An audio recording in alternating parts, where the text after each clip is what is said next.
outside. It's a little bit overcast. You sort of take a look at the temperature because it got drastically colder. Yeah, it's down to about 60 right now. And as you can probably tell based on our setup, we are at Sports and Social in Green Hills Mall. And let me tell you, tonight is going to be wild. Some great games. St. John's and Duke at 6:10. Bama and Michigan around 6:30.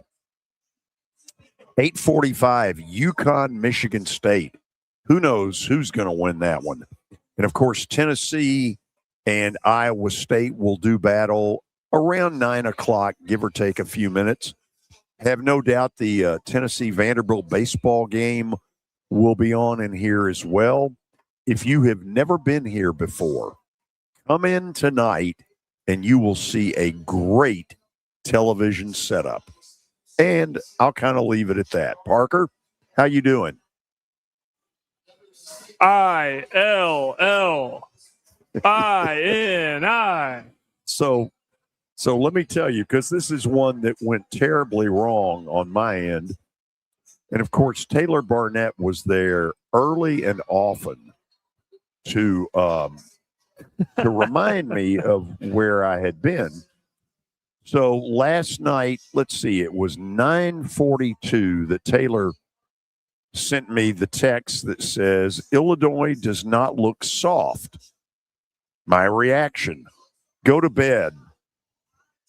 So he texted you late last night, huh? Well, it was right before halftime. I was at the Preds game, but I knew that Houston was in some trouble early. And then I saw it firsthand in the second half. My goodness. Illinois beat the hell out of them. Beat the heck out of them. I mean, they were – I don't think I've ever seen Houston look that bad in a while, George. One of the worst losses I've seen under Kelvin Sampson during his tenure there. They looked very defeated very early, and that was shocking to me. And when I read this score, it was only a 10-point game. But when I read the score, like it's 25. Very, very deceiving. Illinois did whatever they wanted to do last night. We will actually start there because the first two games of the night were really good. The last two games, not as much. Texas and Purdue, George, was fantastic. Now, wait a minute. Hold on a second. We need to go with the Tiger Woods story. Yeah, actually, that's a good point. So we have Vanderbilt and Notre Dame on right now. They're playing on ESPN, and something just came over the screen that talked about Tiger Woods and how he was involved in a rollover crash down in Florida. We don't know much more than that at the moment. We will be keeping an eye out, but certainly not great news to see. No, not at all. They're going to have a press conference somewhere down in Florida at 4 o'clock Nashville time. They're nearing the end of the third quarter in the women's game, and the 6th seed Notre Dame is upsetting Vanderbilt 50-44. And to be honest, they've pretty much led wire to wire. They have Hannah Hidalgo, I think, had 7 steals in the first half, which is a new record.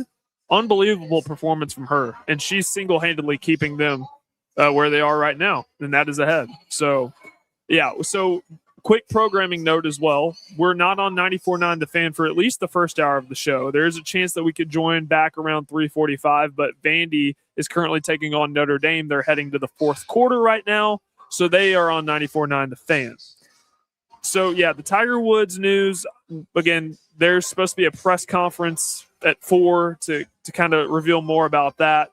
Vanderbilt losing. They're trailing Notre Dame going into the fourth quarter. Now to last night. 2 great games to start, Texas and Purdue. Purdue wins 79-77 to advance to the Elite Eight. George, Trey Kaufman-Wren, did his best Zach Edey impression last night because he had the game-winning bucket, but he fouled the crap out of the other guy, and they didn't call it. Really? I have not seen it. Yeah.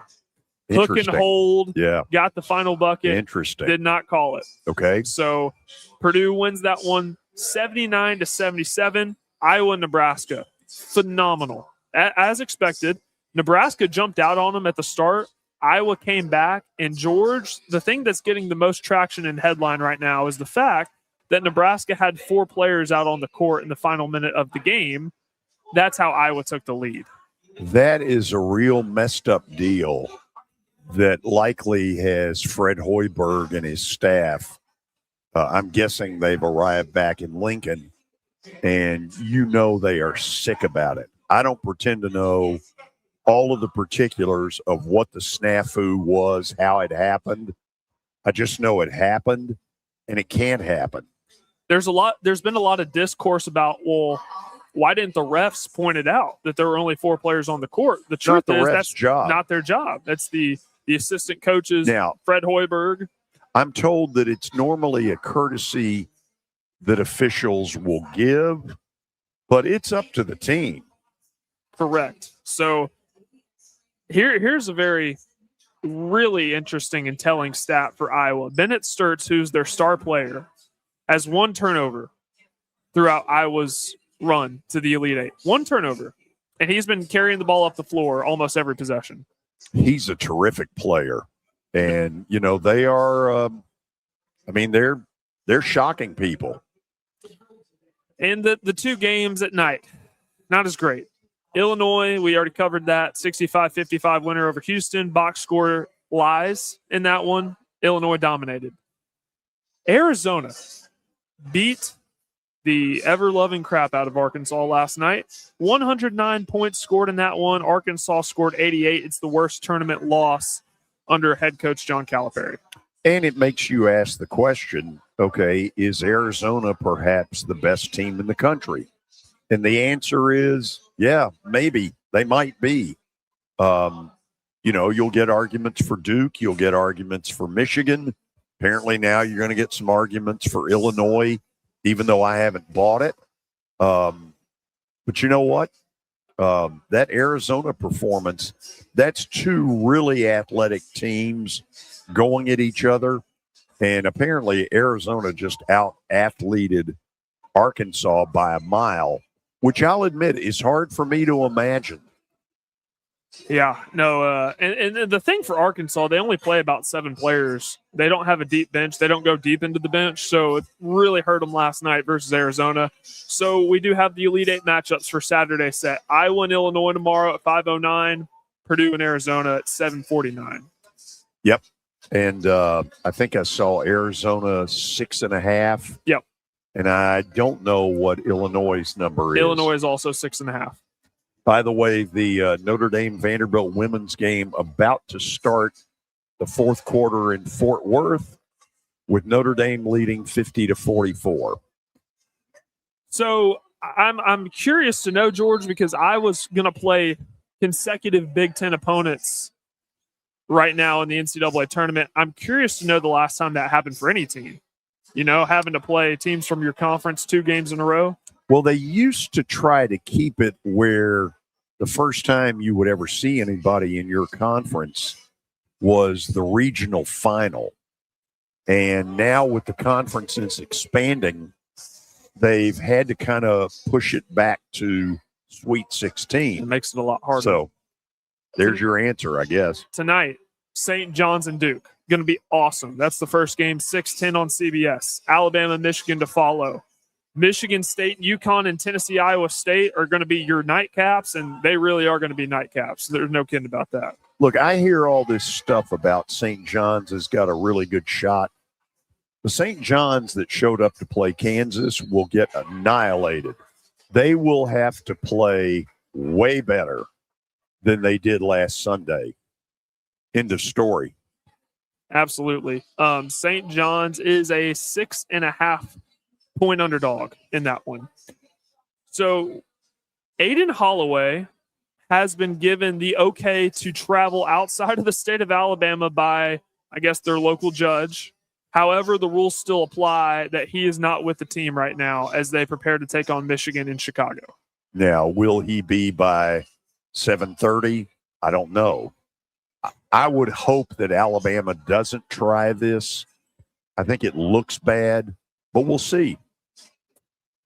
UCLA's women's coach Corey Close had some comments yesterday that I thought were really interesting, talking about the daily grind in the current day and age of college athletics. basically what she's saying is it's not the age that is going to, push a coach out of the game. It's more so the grind with, and especially for UCLA, having to travel that Big Ten schedule. I think it's really interesting. When are we going to reach a breaking point, George? Well, the truth of it is UCLA made the move because it felt like they were going bankrupt as an athletic department. And all of a sudden, the Big Ten offered them way more money than what they were getting in the old Pac-12, Pac-10, whatever it was. So where are the Preds on your deal? Next, right here. Okay. Preds fall 4-2 last night to New Jersey. They're 1 point ahead of the Kings in the standings, still in the wild card spot. So you're going to hear a bunch from me about last night. Number one, I loved the Preds' effort. You won't hear a thing from me being critical of the Preds' effort. And if they will continue to play like this with that kind of effort, I think some good things could happen. But, and you probably have never heard me say this, they got totally hosed last night on a BS call with 5 minutes left that ultimately got New Jersey the power play goal that won the game. I think anybody who was there knows what a lame call it was. But I'm going to bring a couple of things up that really bothered me walking out of the arena. The first one was, why is Steven Stamkos the only person asking questions or having any comment about it? Okay? The head coach should have called that official over and reamed his butt out. This is a vitally important time for this team. The 2 points that they weren't able to earn, and more likely were going to get a point going to overtime. That game was headed to overtime until that call. I'm waiting to see Andrew Brunette go off and defend his player, Matthew Wood. And instead, I got nothing. I got a coach sitting there on the bench doing whatever it is he does. Was Steven Stamkos the only one that said anything? Brunette had kind of a what's the word I'm trying to look for? Just sort of a shucks golly gee after the game. First of all, he should have absolutely gotten that official over there and let him have it. And you know what? If Andrew Brunette had gotten a 2-minute misconduct, I'd have been thrilled. I want to see this coach stand up for his players. Matthew Wood got screwed over. And yet the only person that I saw protesting was the real captain of the Predators, Steven Stamkos. No Roman Josi. Never heard a thing out of Roman Josi. It's Stamkos over there yelling at the officials and doing it in a professional manner as he did after the game.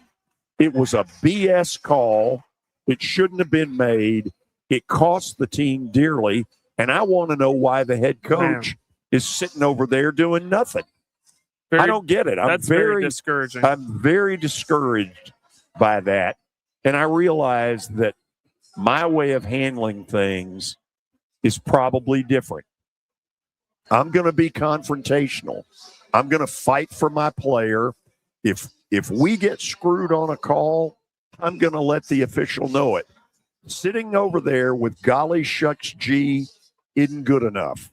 And given how important that game was and how important the outcome was to the standings, for Andrew Brunette to just sit there and do absolutely nothing is it's just wrong. Yeah. I can't believe that. I can't believe Stamkos was. That's unbelievable, George. Here's what really has come out of all this. You can call whoever you want to call the captain. Steven Stamkos is the leader of that team. Right. And he's the one after the game that was willing to address it the way it needed to be dressed, not just golly shucks. Gee, by the way, the noise you hear in the background, Vandy has tied this game at 57 with about 5:40 to play. It's getting close in Fort Worth. We move along here quickly because I know we got Mark Griffin coming on at 3:20. Tennessee and Vandy get going tonight in their series in baseball. That'll start tonight. First game, 7 p.m. on ESPNU. You can also listen on 94.9 The Fan starting at 6:45 with the pregame. George, the Braves get going versus the Royals tonight. Is that a 6:15 first pitch, if I'm correct? Something like that, yeah.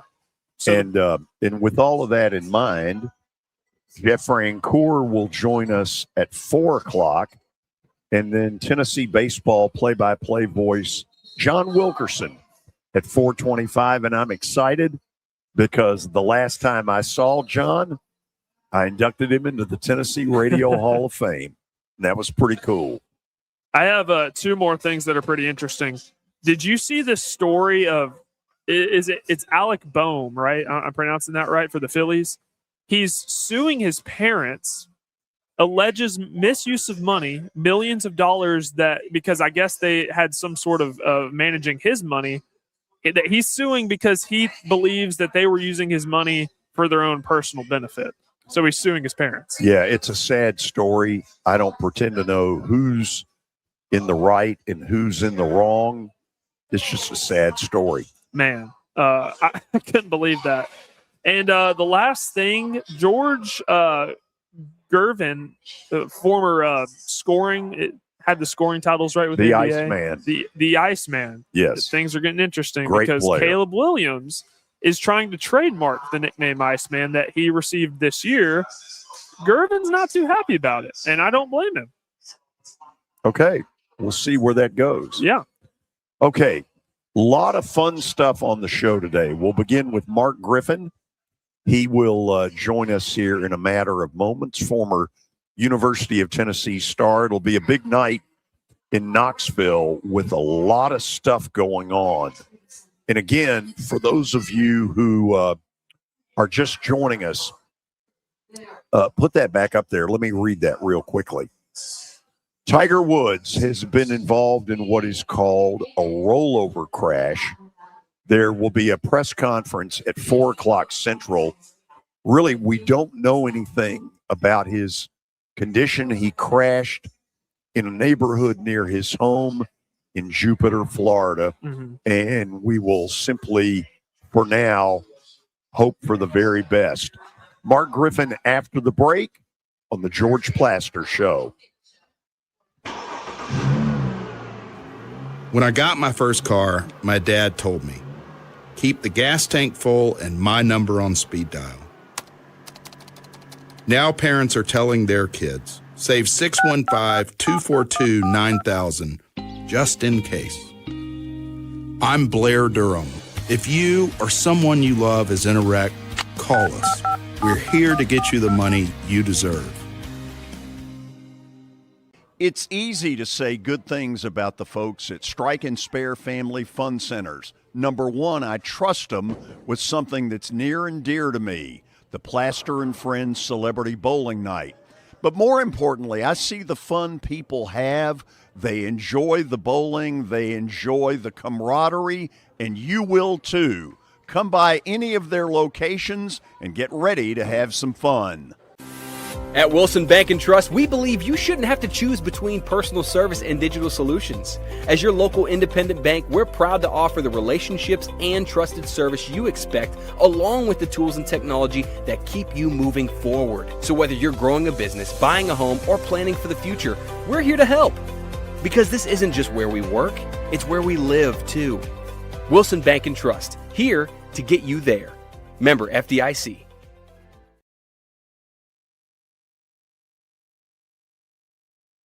Are you looking for expert medical care in Nashville without leaving your home?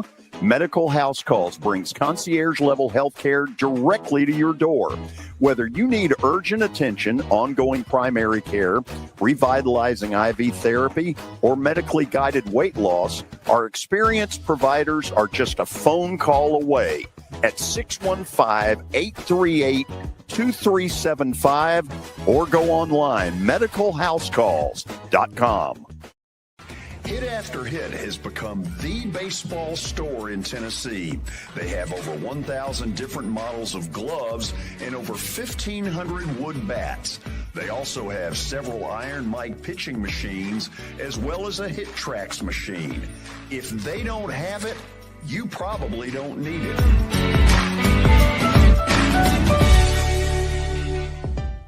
We're proud to call Hit After Hit the official shirt provider of the Plaster and Friends Celebrity Bowling Night.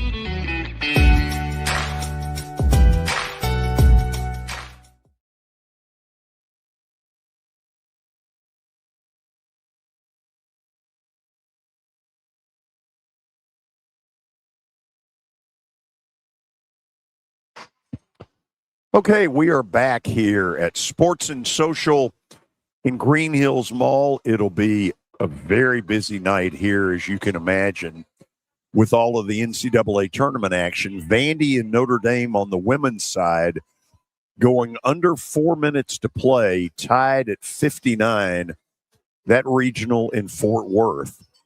Mark Griffin, former University of Tennessee basketball star, joining us for his weekly visit. Wow, first time we haven't gone up against a Tennessee game in about a month. It's been a while, George. Been a while. How you doing? Doing great. Thanks for having me on, guys. So how excited is Knoxville about where Tennessee is right now? Well, George, I spent some time downtown today, had a function, and you would think literally it was a football game weekend. I've never seen so much orange and white walking around the Market Square area or Gay Street today. And I thought, man, I don't remember when the last time I've seen this for basketball. I really haven't. Well, that's great to hear, because the one thing that people should not do is take this run for granted and take what Barnes has done for granted and sort of, well, they got to get to the Final Four, been there, done all that. Because it's an achievement no matter what year you do it. Oh, no doubt. It's so rare. I mean, I hate to reflect on the past, George, but everybody that plays college basketball, Division I, Division II, NIA, it's all about getting to the tournament and advancing. And I never made it past the first round. So, and it was a sour taste for a long time. Fans pretty much expect it. It's disappointing when it doesn't happen. And I don't know how much appreciated, like you said, when it does happen, even to get to the Sweet 16. I don't know how this game's going to go tonight. None of us do. But I think it's been a very successful season, regardless, based on what all Coach Barnes had to work with this season, what was lacking on this team this season.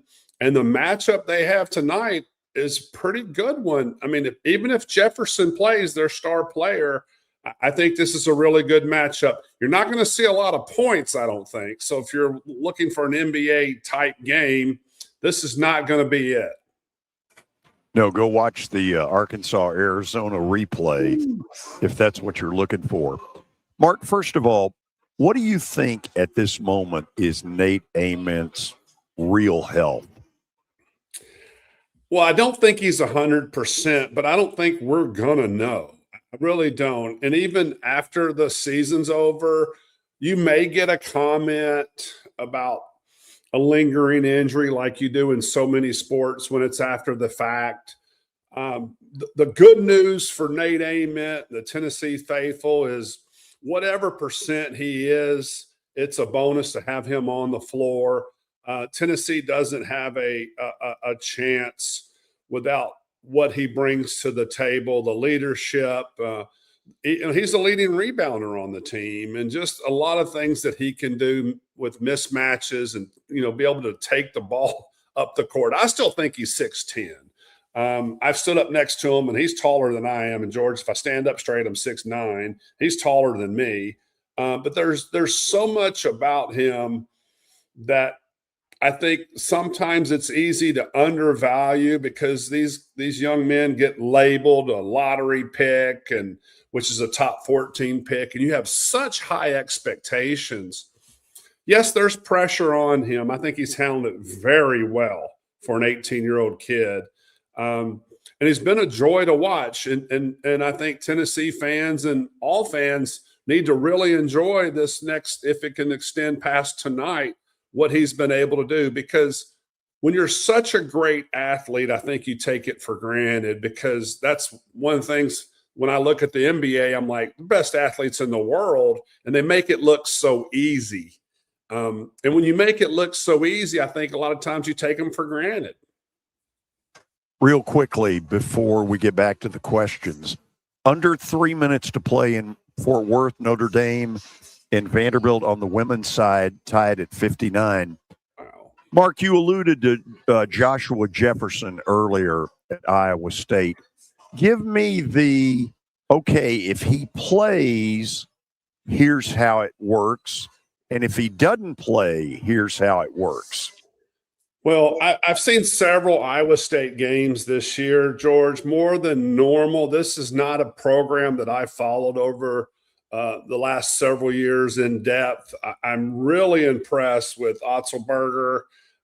People tease him about his Schmedium T-shirts. Great, whatever. The guy can coach. And there you go. There's a great example right there. He's been to three. This is his third Sweet 16 in 5 years with Iowa State. We're talking Iowa State here. He's done a fantastic job. I wonder if he stays. Another topic, another day. But when you look at Jefferson, this kid's a beast. Iowa State was very fortunate to pick him up in the transfer portal a few years ago. He came from St. Mary's, 6'9", but he's 240. And it's just a matchup concern, because it's like, okay, if you have a small guy that's going to come out and guard him, he's just going to post. If you have a big power forward or even a 5-man, depending on who's in the game, he's going to blow by them. So it's a total different scouting report with him on the floor. He's averaging over 7 rebounds a game, top 10 in the Big 12. You take that away, that's going to hurt Iowa State. He's averaging over 16 points a game. He's one of their better free throw shooters. What's interesting, George, something they have in common with Tennessee, they're both really bad at shooting free throws. And Iowa State's even worse. They're 329th in the country at 67%. And Jefferson's their top one of their top free throw shooters at only 70%. Mark, when you say that, are they not kind of mirror images of each other? They really are, because they hang their hat on defense. Iowa State will get you on one side of the court, and they won't let you turn the ball over to the other side of the court or transition the ball to the other side. They're really good at locking you down, trying to get the ball in the corner, which anyone that's ever played basketball knows the biggest taboo is to have the ball in the corner, because you're going to get double teamed. They bring tremendous effort on the defensive end. That's why I said from the get-go, I don't anticipate this being a high-scoring game. But what's interesting, on the offensive end, Iowa State had some games that were blowouts, but it was kind of an anomaly. They're averaging 82 points a game. But in their 7 losses, they're at 66 points a game. So I do think that if Tennessee can keep the tempo really slow, unless they have obviously fast break opportunities, I think this can work in their advantage. And one individual that they're really going to have to key on is Monsilovic. I hope I hope that sounds correct, guys. You can correct Who cares? By a vowel. Right here that in the well picture. done. Yeah, well there you go. done. Let's just call him number 22. Third-year player. Not only is he a great three-point shooter at 49.3, he's first in the country. we need to have somebody on him, guys. And I don't think I would be playing off him at all. It'd probably be a good job. And the first thing I'm going to look for during the first 10 minutes, how much help defense will our off defender give on number 22? Because if they're going to play in the lanes, which you're taught strong side where the ball is, the offside defender is supposed to have a foot in the lane for help. I'm curious how much help Barnes going to tell his guys, because I personally, what he does when he has the ball with his effective shooting, I would not play off him much at all. You've really got to shadow him wherever he goes, because he can get hot.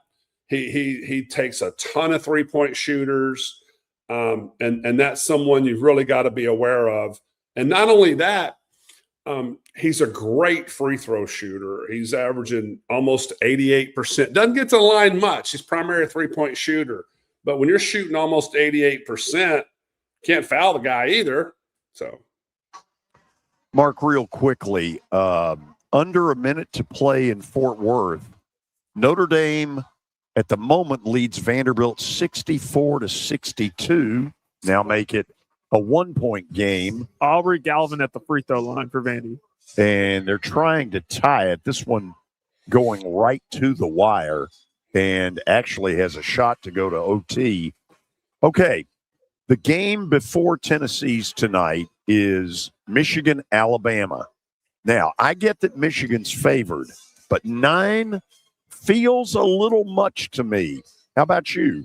I agree. You talked about juxtaposing two teams here as far as what they bring to the table. You've got a huge front line in Michigan, pounds the ball inside, 6'10", 7, I don't know how tall the big kid is, probably 7'3".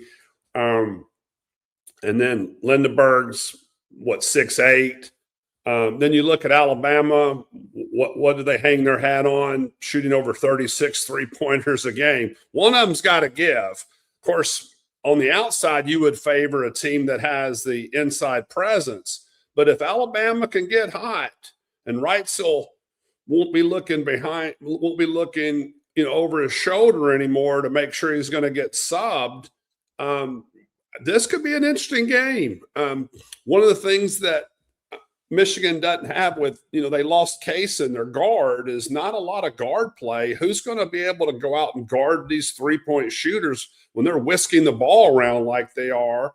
And Alabama's got some really great athletes. I've always said from the beginning of the season, they're the most athletic team top to bottom in the SEC. I'm not saying they're the best, but they're the most athletic. And they're going to have to be athletic tonight to keep them off the boards. I don't know. I'm not a betting man, but man, I would really lean towards Alabama. I think Michigan wins, but I think it's going to be a lot closer than this. And if Alabama can get hot at the 3-point line, anything could happen. Okay, I want to get to the Will Wade situation. So the athletic director at NC State is Boo Kerrigan. Boo Kerrigan, when he was at Army, interviewed for the Vanderbilt athletic job, the AD job. So he came out last night with a deal basically saying that he was shocked at what had gone on, that, as recently as Tuesday night, he had met with Will Wade and asked Will Wade, do we need to talk about LSU? And apparently, Will Wade said no. Mark, Boo Kerrigan is an idiot if he didn't see for weeks this scenario developing. I agree. I think he's crying foul. He's obviously, like you said, didn't do his due diligence. I really question the communication with all parties involved. Because you're right, everyone knew Will Wade was going to be in the market, but to just cry foul like he did, not have the long conversations with the powers that be to try to work something out to stay at NC State. And he did a really good job, I thought, all things considered, having such a short turnaround with the NIL and putting together a team and directing NC State the way he did this season. I think it was really building on something. And I'm really shocked that LSU took him back. I don't know your guys' thoughts. I don't know if it's the same athletic director as before when they booted him, but apparently not. But I hope he didn't sell his home when he moved. But he's definitely drawn back in the state of Louisiana because, when he got back into coaching, he went down to McNeese and then jetted up to NC State for just one season.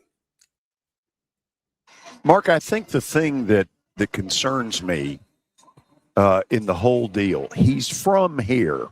Yeah. Nashville native. I remember the first time I ever met Will, he said to me, I grew up listening to your games when I was doing Vanderbilt. I think there's a baggage around him that is somewhere in between sleazeball and just out and out liar. And I hate this. To me, he needed to know when he got back into coaching that he really needed to be on the straight and narrow and really watch his P's and Q's. And when it comes to this thing, I don't think he cares. No. Well, what George, you know a lot more, and I do as well, with getting to know a lot of these coaches and what they say, or we call coach speak on the air, and what they really believe. And we talk about entitlement for the college players. Let's start at the top with the coaches. I mean, it's unbelievable. And I think you would put Will Wade in this category. And, it's interesting. I've always really liked LSU's program. I was a big what was the athletic director's name? Joe Dean, back in the day. And I like Del Brown personally, even though he's crazy, but I really liked him. They may have the most hated staff in the country. When you look at Lane Kiffin, Kim Mulkey, and now Will Wade, you talk about O.J. Johnson in there too, their baseball coach. There you go, which I didn't even think about. Most hated in the country. I mean, if you took a poll, I don't know who would beat them. I think it's a shame. It's funny, speaking of coaches, I heard Bruce Pearl today on Twitter talking about not getting support from UT. I mean, he's just spinning the narrative as you go and think you're above the law. You cheated. You're out of coaching, but yet Tennessee's supposed to support you? Well, the one of the things that's coming out in an athletic story where they have quoted some close friends of Will Wade's that this thing, as I suggested yesterday, has been in the works for months.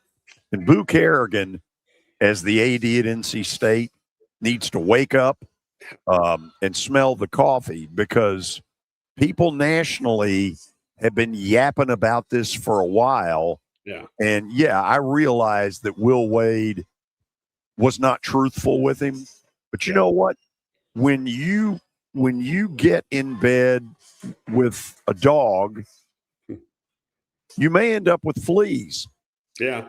Another thing too with Kerrigan, you've got think about the athletic department as a whole, with this assistant athletic director, deputy athletic director, all this support staff, and they don't know anything.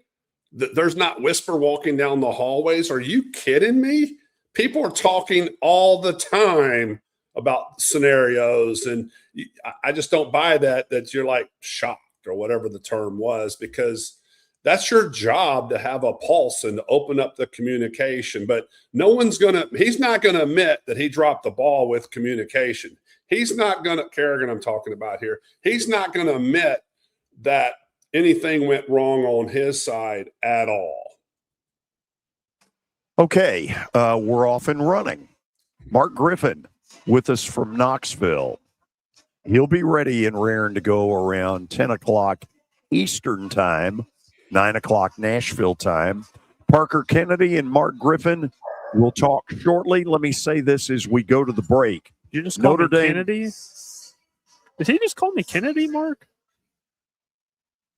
Oh, did I Parker really? Kennedy? Well, I have a friend, Paul Kennedy. Maybe I mixed the two of you up. Look, it could be worse, couldn't it? I mean, I guess. Anyway, Notre Dame 67, Vanderbilt 64 with under 15 seconds to play in the game, 14.2 to be exact. As soon as we have a winner, we'll tell you about it on the George Plaster Show. When I got my first car, my dad told me, keep the gas tank full and my number on speed dial. Now parents are telling their kids, save 615-242-9000 just in case. I'm Blair Durham. If you or someone you love is in a wreck, call us. We're here to get you the money you deserve.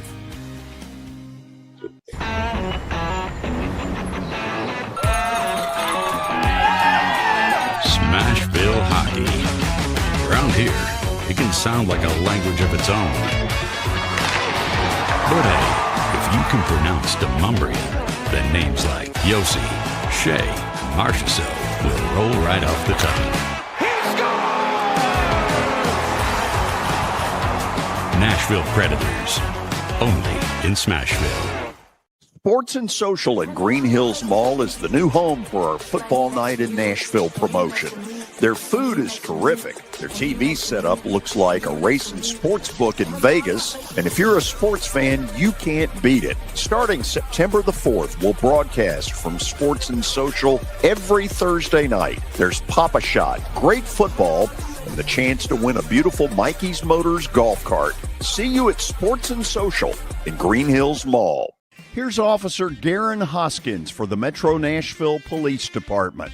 The Metro Nashville Police Department is on the forefront of policing in this century, and I'm glad I'm a part of it. I'm glad I get to find other good officers, other future good officers. And if you're watching today, or you yourself or someone you happen to know is interested, join MNPD.com. Feel free to reach out to us because we need good officers, and it's a great city to work for. You've heard me talk about the putting zone. Well, guess what?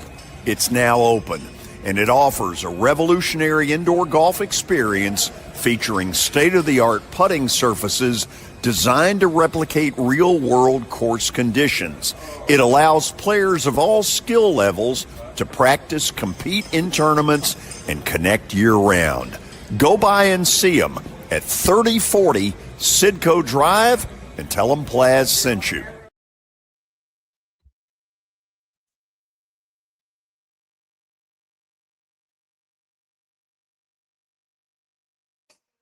We are back. Notre Dame has eliminated Vanderbilt by a 67-64 score.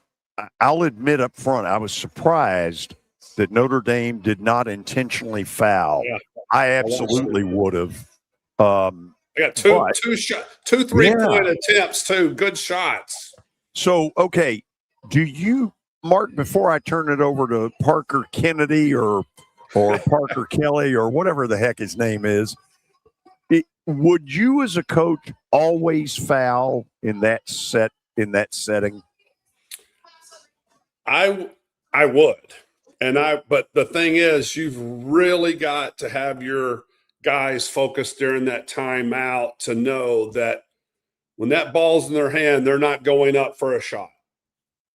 Because if you foul and they do this whole Stephen Curry continue on attempt, they're going to the free throw line for 3 shots. I foul and put them to the line and extend the game, no doubt. What about you, George? What would you do? Oh, absolutely foul. There's no way I would have let that. Now, the scenario worked out good for the Notre Dame women, but there's no way I'd have let it get to that. Yeah. I got 2. Yeah, when Michaela Blake shot a 3 and Aubrey Galvin, those are your 2 best players. They both got good looks. So Notre Dame got lucky towards the end.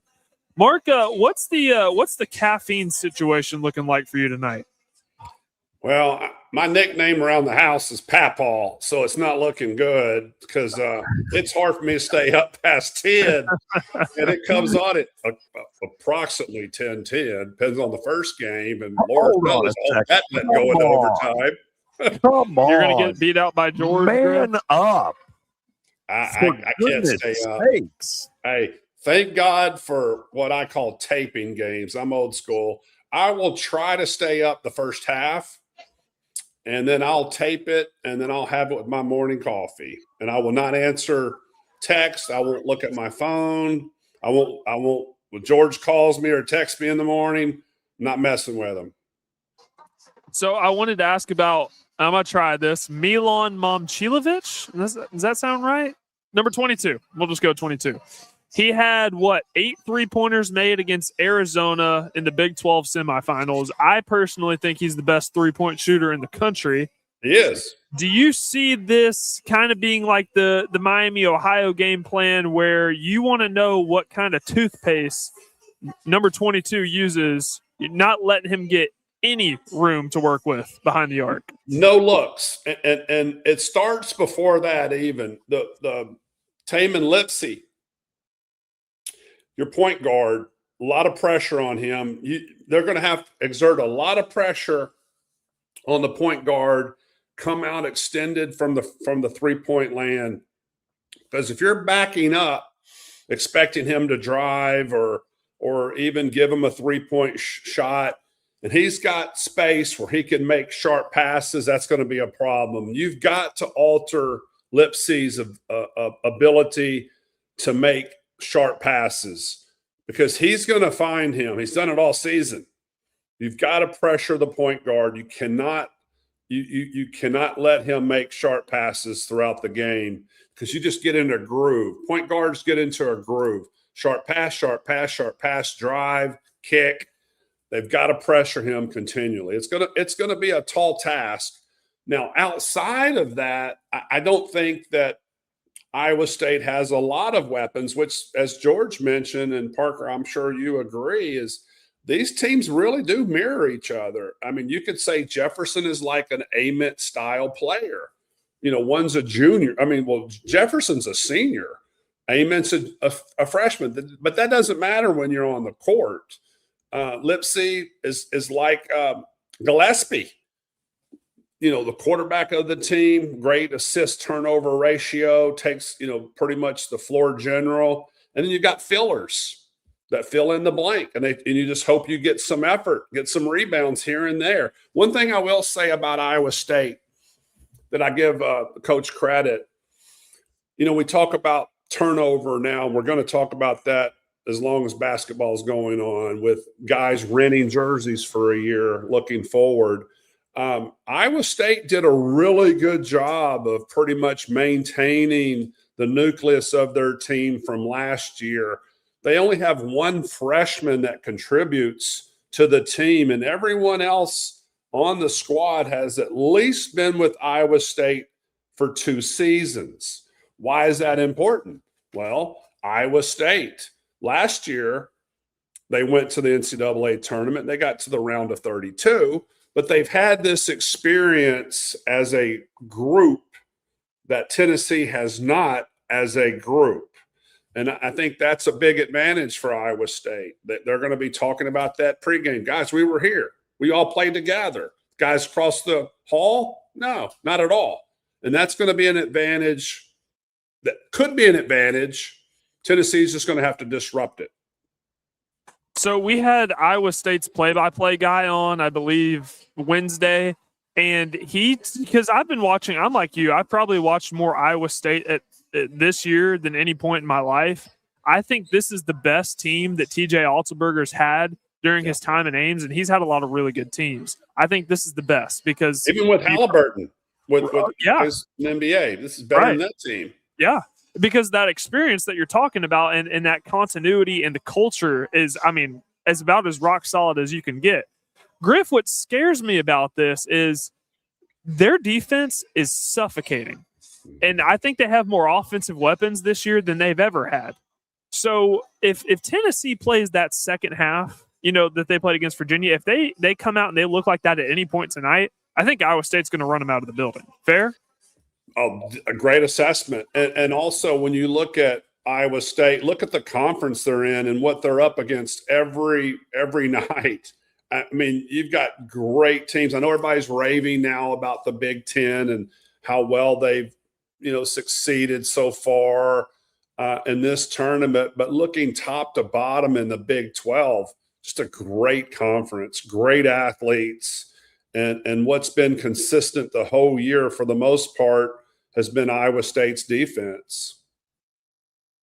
They pushed Arizona around and easily could have won the Big 12. And I know, those conference championships don't really mean as much once you get to this point in the year. And I hate to bring this up, but I'm just thinking in hypotheticals here. If Iowa State does win tonight, do you see them being able to make a run to the Final Four national championship? I think anything can happen after this round. I really do. I think when you get to the Elite Eight, I think all bets are off. I think you just reset because it's a whole new position. After watching Arizona last night, I mean, I have to go with Arizona. I'm with you. The huge favorite to win it all because they don't have any weaknesses and they have depth. Yeah, I originally picked Duke to win, but I think Arizona's playing like the best team in the country. And I think we're going to get great games tonight as well with St. John's and Duke. Now, that first half with St. John's and Kansas last Sunday probably set basketball back about 20 years with the lack of the ability just to put it in the rim. Do you think St. John's can really push Duke around tonight? But the thing is, they got to hit their shots. No, I don't. We can talk all we want about how great a coach Rick Pitino is, and he is fantastic. From what I've seen, when you match up player to player, position to position, I don't think St. John's matches up with Duke well at all. At all. I could see this as double-digit win for Duke. Could be wrong, but I hope it is a close game. But I think Duke has their way with St. John's. I really do. I think Caleb Foster might be a game-time decision too, so that'll be interesting to see if they get him back. What about UConn and Michigan State? I think this is the toughest game for me to have a read on just because, Izzo's had a lot of success in March, but so has Dan Hurley. He's won 2 national championships. So what's your read on that one? This is a tough one too because I'm a huge fan of Tom Izzo, huge fan. If Fears can play – how do you want to say this, and not kick someone in the groin, I think that Michigan State could have a good shot. You might be asking a little too much there. I don't because he gets a little carried away. Just my opinion. But what I really like about Michigan State is that they've got fighters. They mirror their coach. They just fight hard. They play every possession hard. They go after the ball when it hits the basket. UConn's got some great talent. Don't get me wrong. I'm going to be pulling for Michigan State on this one because of Izzo, period. I don't mind Coach Hurley and all the, all what you hear about him on social media. Fine. I mean, he loves the attention. Great. But he gets his guys to play hard too. I would just like to see Michigan State move on while Izzo is still coaching. Hurley's got many years left. Izzo, I don't know. So Illinois or Iowa rather is kind of, I guess, the modern age Cinderella because they're going on this run that I don't think anybody expected them to be on. They beat their arch rival last night, Nebraska. They're going to the Elite Eight, have a chance to go to the Final Four for first time, I believe, since the 80s. So have you ever seen a team play consecutive conference opponents because they have Nebraska and then they have Illinois tomorrow? Have you ever seen that happen before? It's a great question. I don't recall, Parker, that ever happening. And I mean, good for Iowa. I never thought this would happen. I can only name one player on their team, to be honest. I didn't know who all the makeup of their team. And I've done a lot of watching them during the tournament, obvious, and learned how well they play together, how well they're coached. That was just in, Division II a couple of years ago, winning championships at Northwest Missouri, I believe, and then at Drake a year, and now just captured the hearts of all Iowa fans.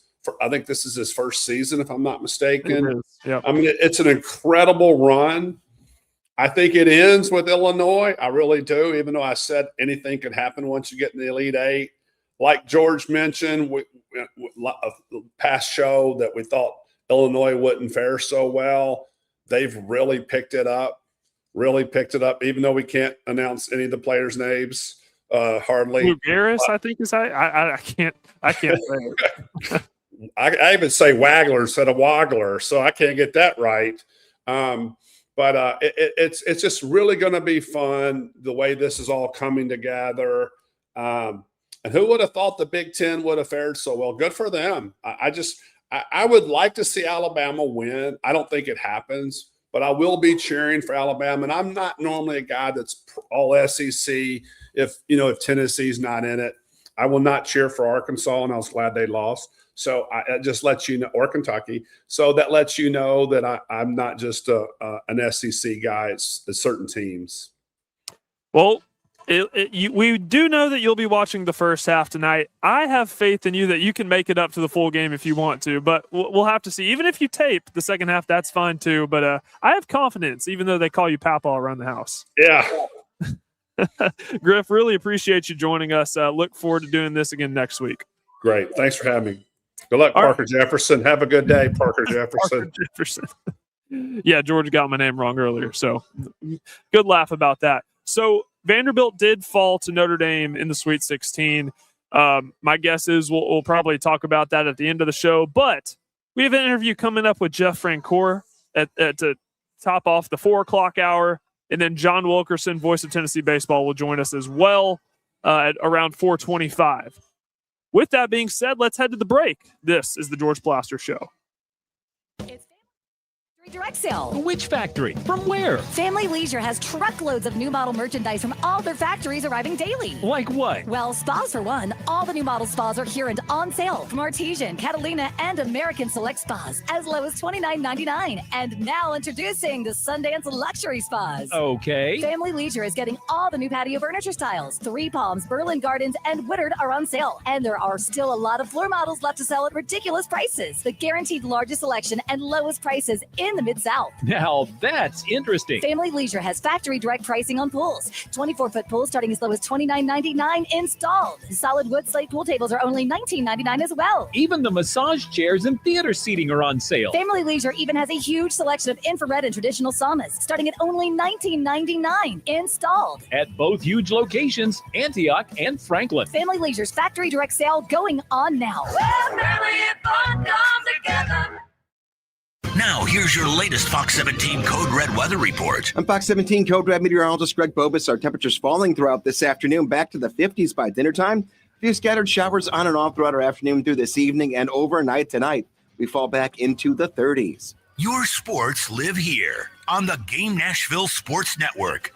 Hey, Nashville, get ready to feel the impact. The Nashville Smash are stepping into the ring with the Team Boxing League, and this is boxing like you've never seen before. Fast-paced rounds, team versus team action, non-stop knockouts. Bring your friends, bring your family, and experience the fight night everyone will be talking about. Grab your seats now at teamboxingleague.com and use promo code THEGAME to score your tickets. Don't miss the action. Don't miss the hits. Don't miss the Nashville Smash. Get your tickets today at teamboxingleague.com and enter code THEGAME.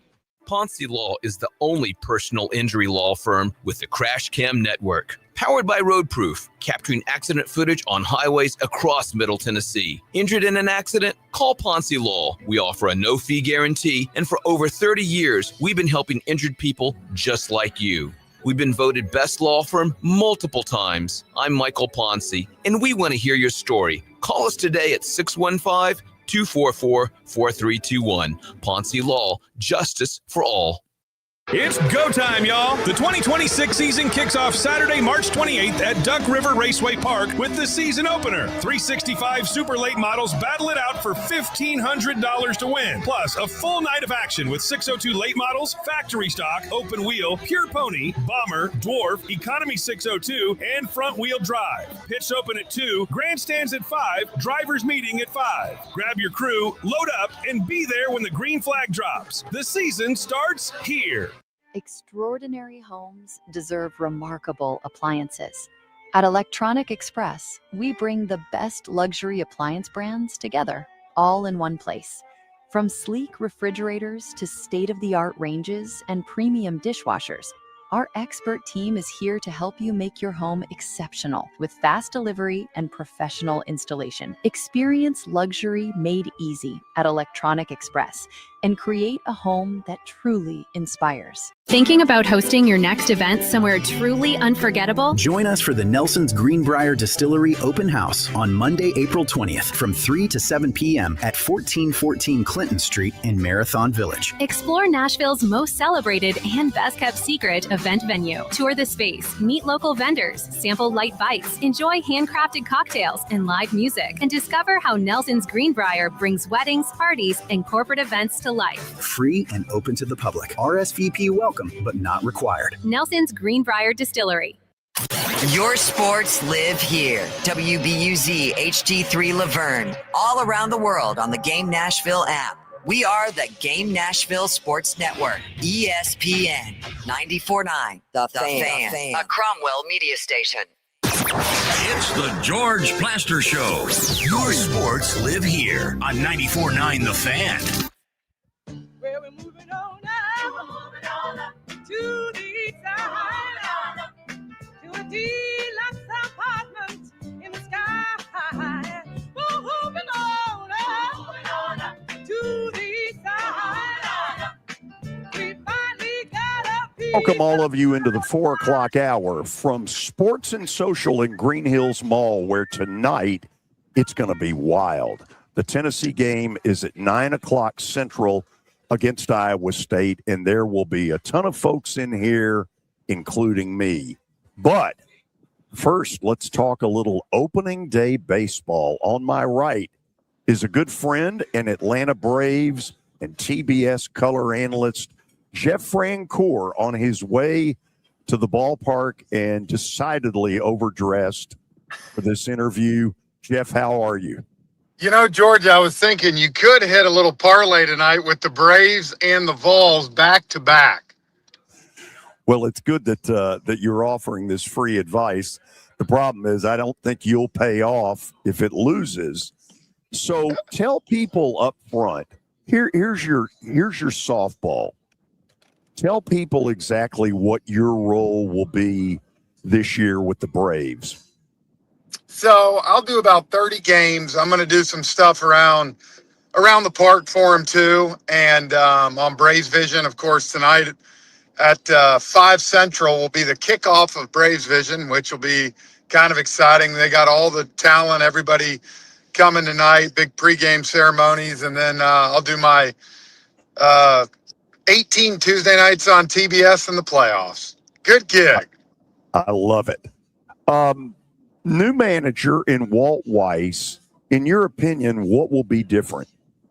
I think the good thing is Walt, Snit, man, good Lord, what a ride he had. And, you get to a certain point sometimes, it's okay to have a familiar voice, which all those guys obviously know Walt, but a new voice. And I think, he might manage a little bit different at times, and that's not a bad thing, right? Like, I think, with you, when you look at this Braves team, and I didn't know if you knew this, George, I just saw this today.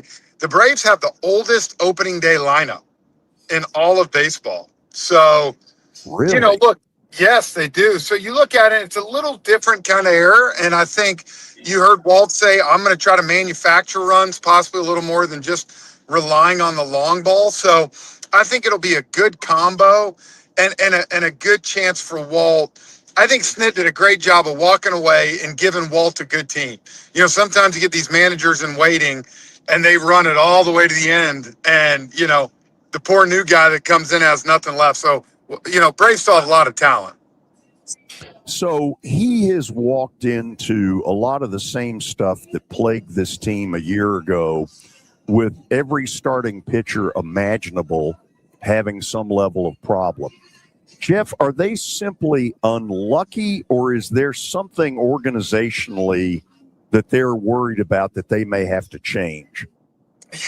Man, it's a good question. I'm sure Alex and the front office, they got to be weighing that, right? Because this is the third year now that we're going on with these pitchers and their arms and the ability to not stay healthy. And so I think you're going to see them look at. And I think it's also interesting. You got to start looking at, maybe who are we signing? What's their track record? How many innings have they thrown? But then you look, it's so funny because Chris Sale, right, for 5 years with the Red Sox couldn't stay healthy, and knock on wood, in 2 years with the Braves, outside of a few, breaks at the end of the season, he's been healthy. So sometimes it's just the luck of the draw too. So everybody loves the electric Spencer Strider. When he got hurt and came back a year ago, it was not quite as electric. Based on what you've seen when he does come back from the oblique, what are we getting? Well, I think we're never going to see the 99-100 just sitting there again. I don't think it's there. With that being said, I think Spencer's still at 95, 96, ability to touch 97, can pitch. And I think Chris Sale's a good guy for that, because we watch Chris Sale, right? Tonight, he'll be sitting 93 to 94. But then every once in a while, you'll see that 97, right? Or 98 if he needs it. And I think he's a good guy to talk to Strider about that. Look, you don't have to throw 99 to succeed. And so I think for Spencer, hopefully, to have a guy like that you don't have to always go to the well with the 100. You can pitch at 95 and pitch off that with your slider and your changeup. So that's going to be the big question mark, George. When, it's not a long injury, his oblique, so he'll be back sooner than later. But when he does, they got to have him pitch well. Jeff Francouer is with us. Probably some level of illegal as he drives the Georgia interstates, but nonetheless. Been doing it all my life, George. We're good. Where exactly are you? I am crossing the Mall of Georgia, a little Bass Pro Shop to the left, and, cruising. Oh, I love it. So they've improved their bullpen a bunch, getting Suarez. Did that one surprise you? So this is the deal, right? I think when you look at the Braves bullpen, man, you get to that 7th, 8th, 9th inning, holy crap. I'll be honest, there might not be a better back end in baseball. I don't think it's been talked enough in spring training with, Dylan Lee, and then you turn it over to Suarez and Iglesias. I mean, good Lord. So again, I don't think you're going to need some of these starters to go 7, 8 innings like some of these other teams do. But I will tell you, man, Suarez to Iglesias, you get the lead in the 8th and 9th, George, I'll tell you what, it could be turn out the lights for other teams. Yeah. Well, that's what everybody's hoping for. In the trying to figure out exactly where this team is, what do you think about the other starting pitchers who are not on this roster at the beginning, but hopefully come back from injury mid-season? Is that realistic? I think it is. And that's, I think, kind of what Alex and them, I'm sure, the first 3-4 weeks are going to try to see. Can we survive through to June or July? Till Schwellen back, till Waltrip come back, can we get there? I think the Strider thing kind of threw it for a loop early, but at the same time, at the end of the day, you look at this lineup, George, we should win some games because we score more runs than the other team, right? Like, our lineup's better than yours, and we're going to put up 8 runs today. And I think that's what this team's got to do. They got to hit. You got Ronald Acuna at the top. You're going to have Drake Baldwin. Look at tonight. Drake Baldwin's not even catching. They're giving Jonah Heim the start, so Drake Baldwin's DHing. You can have Drake Baldwin hit 150 games this year and DH 40 of them. So I love the versatility that Walt Weiss is going to have in the lineup.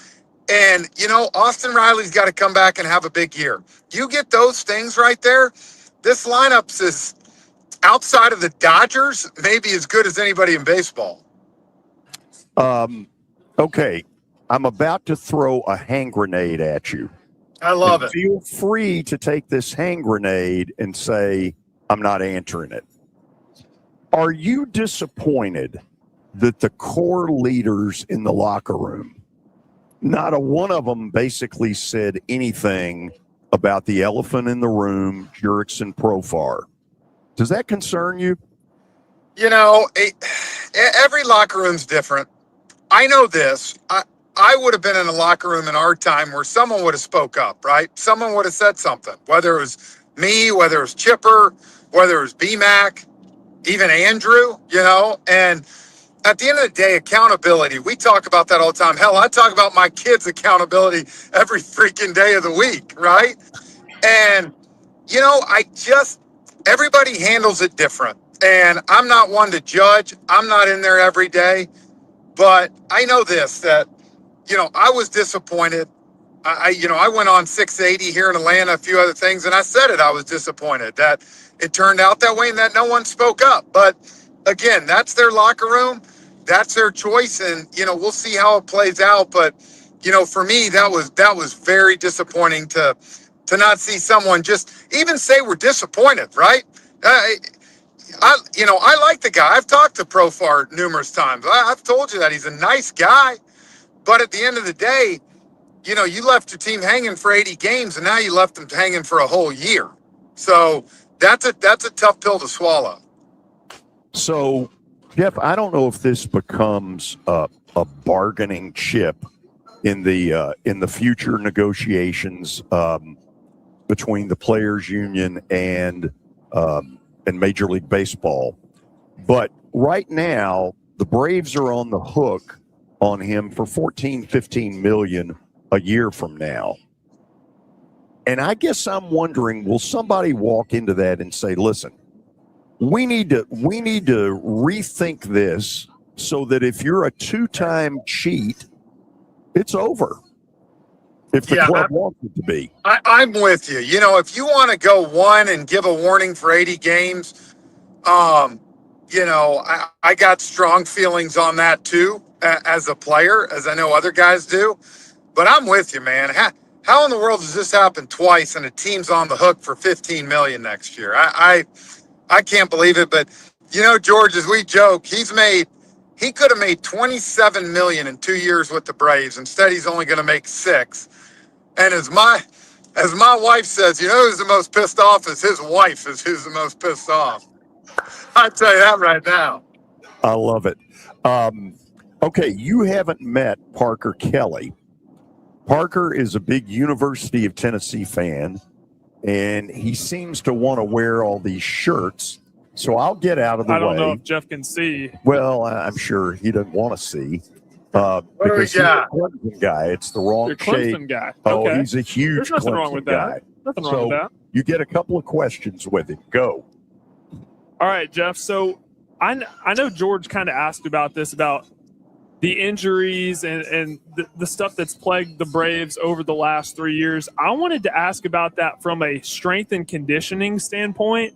Is there anything differently those guys can do, whether it's band work or whatever, to kind of strengthen those muscles a little bit so these injuries don't keep happening? Is that a thought or a possibility at all?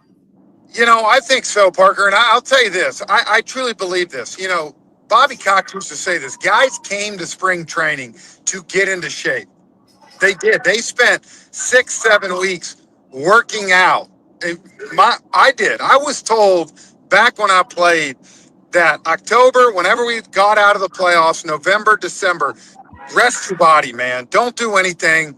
Rest your body. Give it a break.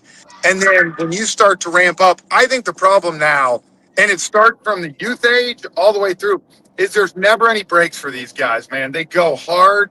They get to the offseason. They might go to Cancun or Cabo for 10 days, and then they get home and they're right back at it. And so my big thing is I'd love to see these guys rest their bodies. Give it a rest. Give your arm a rest. Give your obliques a rest. All that stuff. But I just unfortunately think that guys train year-round now, and I don't think your body can handle it. I know, because I played quarterback. I played quarterback in college. My strength coach never had me do, during the season, never had me do any type of overhead press, shoulder press, anything like that, because he didn't want me hurting my shoulder. So that kind of makes me think, because with baseball, it's such a weird, and, some guys have the sidearm throws as well. So it's just such a weird motion. So you would think that they would need that rest even more so. I'm with you, man. I just don't think your body can withstand it. And especially some of these guys that once the season hits, Matt Olson plays 162 games every year. But Matt's a perfect example. Matt's a good buddy of mine. And I know for a fact, November, December, he goes and plays golf. He goes to the beach and he does this stuff. And I know I'm joking a little bit by saying that, but he does give his body a rest. So when he does kick the year, he's kind of ready to go and he's in a good spot. I just don't think guys do that anymore. What are fair expectations for the Braves? Because I read an article over on ESPN a couple of days ago, and I know Braves aren't fully healthy right now. But when this team is fully healthy and when they get some of these guys back, what's fair expectations for the Braves this year? Man, I don't think there's any reason they can't win 90 ball games. I really don't. When you talk about the lineup of Acuna, Drake Baldwin, Matt Olson, Austin Riley, Michael Harris, and the list goes. Stremski, who they got over there, Jonah Heim, when Murph comes back. I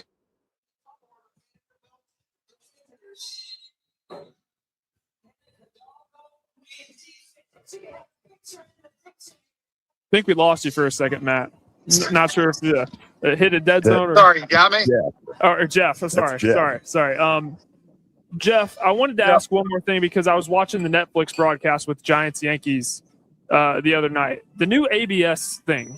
It seems like a fair compromise, but I'm not as big of a baseball guy as you are, obviously. So what are your thoughts on the new ABS? I didn't think I'd like it. And so far, from what I've seen, it's been pretty good. It's been quick. And I like it because you're mostly, no pitchers are really doing it. You're seeing the catchers and the hitters, which I think is good. Chris Sales even talked about, I only want to do it when I hit. Or I don't want to do it when I'm pitching. I want my catcher to do it. He's got a good idea. So I actually kind of like it, and it's quick, and I think it's making it pretty interesting. And there are some times like, hey, 3-2 big pitch. I'm not mad at it. Like I said, I like that you only get a couple a game. If you get them right, you get to keep going. But I just think it's going to give that one or two awful calls that maybe an ump makes the game. The borderline calls, I don't think people are going to argue those, and you haven't seen them. I think it's the ones that are kind of outrageous that maybe it helps the umpire not be as bad of a play. So I've actually enjoyed it. I hope this works and we don't get robotic umpires is what I hope. Okay, Jeff, let's end it this way. When you and I first got to know each other, which has now been more than 15 years ago, which is really scary, you told me at the time some great Bobby Cox stories. Oh, yeah. Obviously, he's a guy you love. Give us one that nobody would know except for the fact we had you on today. Man, I always tell this. This is my great one, man, that a lot of people probably haven't heard. But the first time I ever got ejected from a game in San Diego, I'd never been ejected before.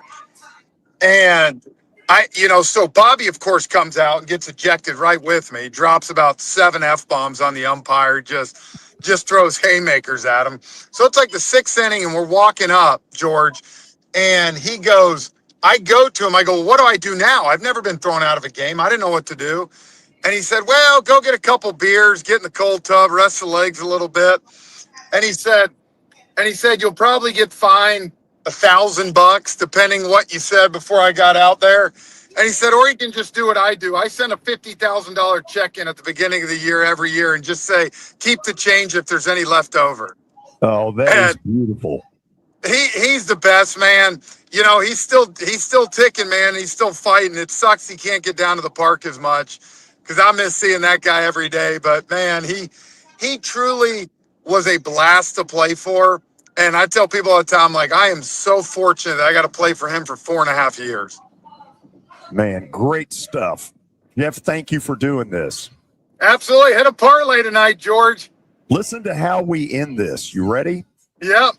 That's Atlanta Braves color analyst Jeff Francouer. And when we come back, University of Tennessee baseball play-by-play voice, John Wilkerson, who I inducted a year ago into the Tennessee Radio Hall of Fame, will join us on the George Plaster Show. When I got my first car, my dad told me, keep the gas tank full and my number on speed dial. Now parents are telling their kids, save 615-242-9000 just in case. I'm Blair Durham. If you or someone you love is in a wreck, call us. We're here to get you the money you deserve. Venture Express has been helping people in this area for more than 40 years. They're headquartered in Murfreesboro with over 30 years of dedicated fleets involving production, manufacturing, and corrugated experiences. They're an asset-based company with over 700 tractors, 4,000 trailers, and 800 drivers. If you need their help, dial them up 615-793-9500 or log on to ventureexpress.com. You've heard me talk about the putting zone. Well, guess what? It's now open, and it offers a revolutionary indoor golf experience featuring state-of-the-art putting surfaces designed to replicate real-world course conditions. It allows players of all skill levels to practice, compete in tournaments, and connect year-round. Go by and see them at 3040 Sidco Drive and tell them Plaz sent you. Are you looking for expert medical care in Nashville without leaving your home? Medical House Calls brings concierge-level health care directly to your door. Whether you need urgent attention, ongoing primary care, revitalizing IV therapy, or medically guided weight loss, our experienced providers are just a phone call away at 615-838-2375 or go online, medicalhousecalls.com. It's easy to say good things about the folks at Strike and Spare Family Fun Centers. Number one, I trust them with something that's near and dear to me, the Plaster and Friends Celebrity Bowling Night. But more importantly, I see the fun people have. They enjoy the bowling, they enjoy the camaraderie, and you will too. Come by any of their locations and get ready to have some fun. Celebrity Bowling Night. ESPN Radio lives here. Your sports live here on ESPN 94.9 The Fan.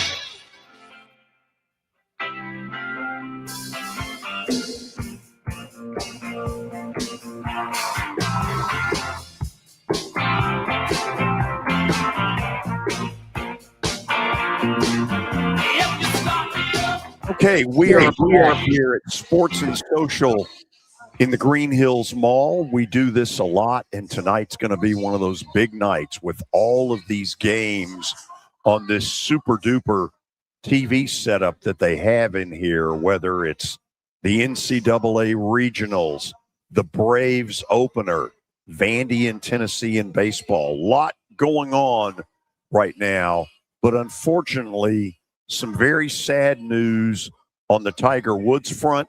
Parker, what do you got? Okay, so as we mentioned at the top of the show, Tiger Woods was involved in a rollover crash close to his home in Jupiter, Florida. Some news has come out. They had a press conference around 4 o'clock on ESPN, and Adam Schefter also put out that Tiger Woods was arrested and charged with a DUI, property damage, and refusal to submit per the Martin County Sheriff in Florida. So not a good situation surrounding the Tiger Woods front there. No, and you hate it. You hate hearing this. Yeah. Okay, on to more pleasant stuff. John Wilkerson is the University of Tennessee's baseball play-by-play announcer. He has been a legend up in the East Tennessee area for years and years. As John and I have joked about before, we are living proof of AARP being alive and well. Last summer, and it was a thrill for me to be the person to induct him into the Tennessee Radio Hall of Fame and to see how meaningful it was for him. Man, it meant the world to get to see that. John, how in the world are you? Wow, I couldn't be any worse. I mean, I'm just fantastic. I love coming on with you because I feel so much better about myself when I do. Oh, I love that. That's a great answer. But it did mean a lot to you, didn't it? Oh, without a doubt. And it still floors me just to be included. I mean, starting with just the membership of the Vol Network that's there, and then so many people that I've been blessed to work with. And so it is still something that's got me walking on air, but it was something I will never forget and sure did appreciate your hand in all of this. Well, I loved being a part of it. It was because, you and I have heard each other on the air over the years, even though we don't live in the same city. And certainly on my end, there's a respect level for people that achieve at a high level in broadcasting, and you sure have done that. Tell me a little bit. Let me go back a few months. Did you get any inkling of what was going on with Tony Vitello before the world did? No. In fact, when the Athletic in San Francisco included him on the list of candidates, I thought, okay, he's talked a lot with Buster Posey because the Giants have drafted a couple of Tennessee Volunteers in the first or early rounds of late.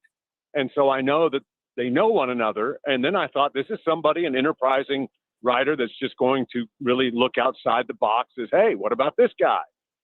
But I just kept thinking, this has never happened before. And I'd be kind of surprised if indeed, I'll believe it when I see it. But lo and behold, when we got to the finish line, there was Tony Vitello becoming the first to ever go straight from college to the major league, to a major league manager's position without having one bit of pro experience at any way, shape, or form. John, had he ever said to you, man, I would love to do that?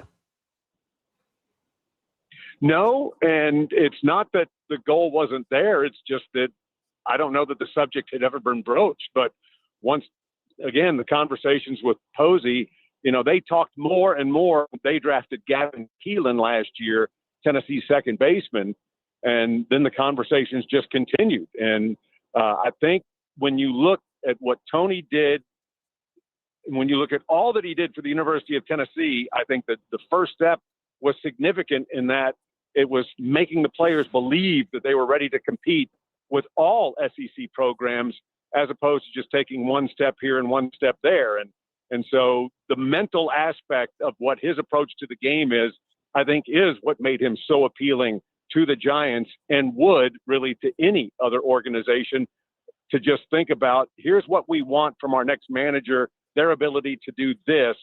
It's as much from the neck up these days as it is anything else. So I can't imagine trying to replace Tony Vitello. That's Josh Elander's job.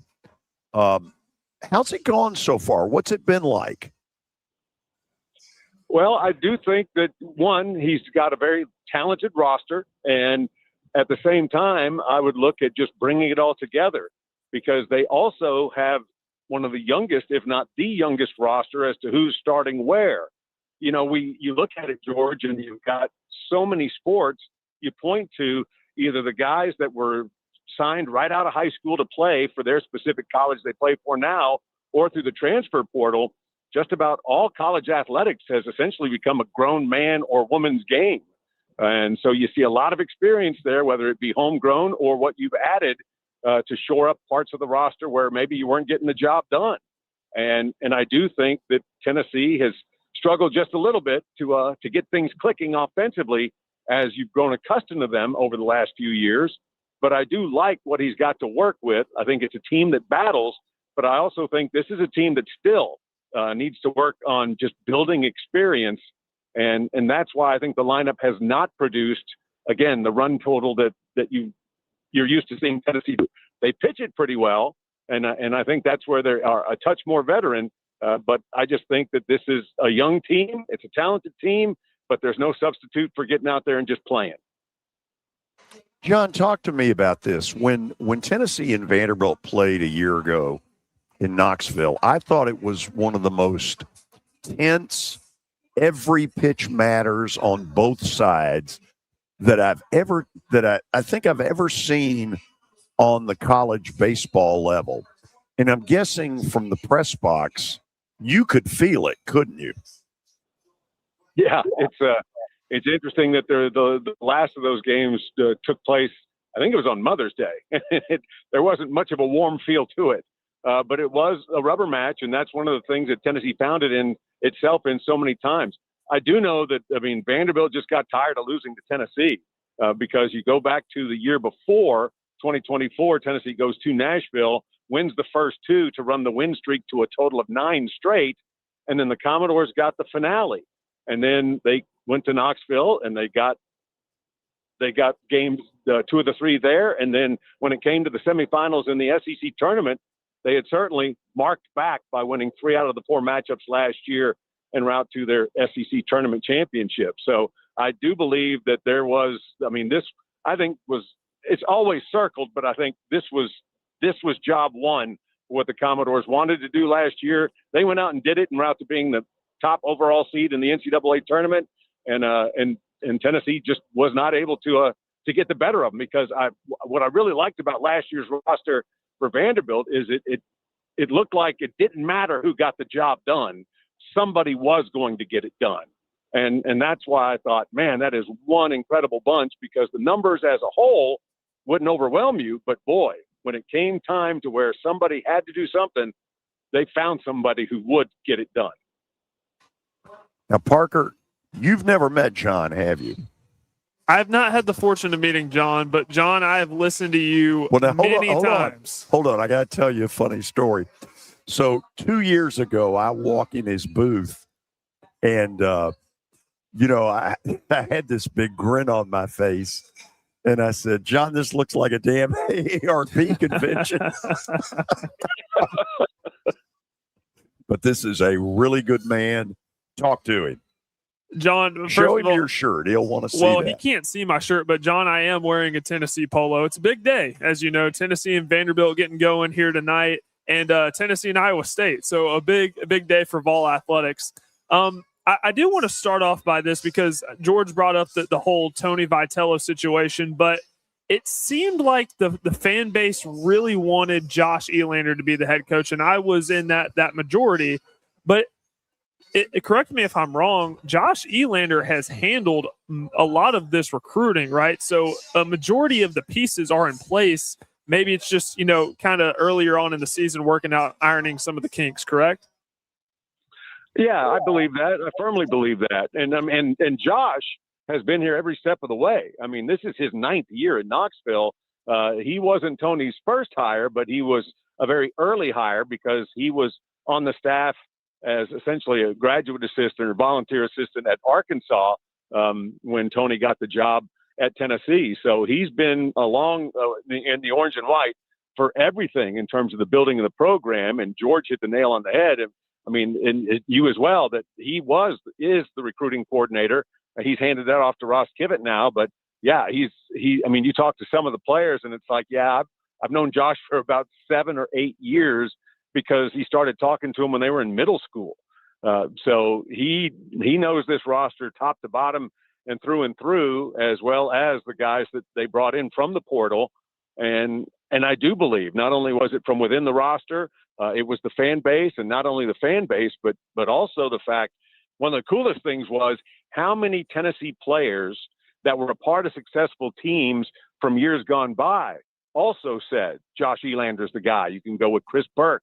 And you can go with so many from either the 05, the 01, the 95 College World Series teams. That was what was really cool. Folks that just simply have been watching from afar and enjoying the success, saying, no, there's only one person for this job, and it is Elander.